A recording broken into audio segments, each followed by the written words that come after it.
সম্মানিত দর্শকবৃন্দ, আসসালামু আলাইকুম রহমতুল্লাহ।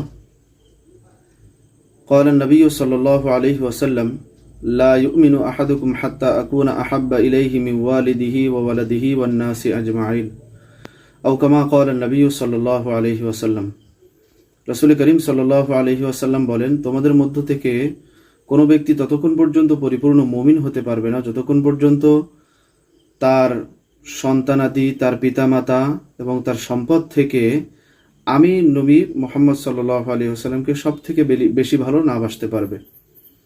আজকে দেখেন, আমাদের সমাজে স্ত্রীর প্রতি ভালোবাসা আছে, সন্তানের প্রতি ভালোবাসা আছে, পিতামাতার প্রতি ভালোবাসা আছে এবং নিজের সম্পদের প্রতিও যথেষ্ট পরিমাণ ভালোবাসা আছে।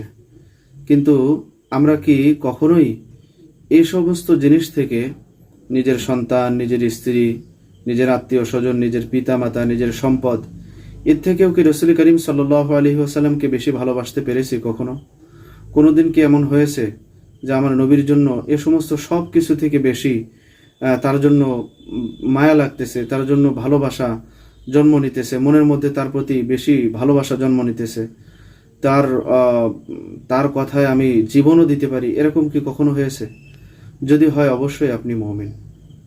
আর যদি না হয়ে থাকে, রাসূলের সুন্নাতের প্রতি ভালোবাসা যদি জন্মাইতে না পারে, নবীজির প্রতি যদি ভালোবাসা জন্মাতে না পারে, এখনও যদি এই সমস্ত দুনিয়াবী বিষয়ের প্রতি আমার ভালোবাসা থেকে থাকে, তাহলে অবশ্যই আমাকে পরিপূর্ণ মুমিন হওয়ার জন্য চেষ্টা করতে হবে।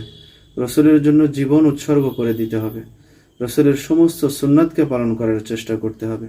আল্লাহ তাআলা আমাদেরকে পরিপূর্ণ মুমিন হওয়ার তৌফিক দান করেন। আমিন।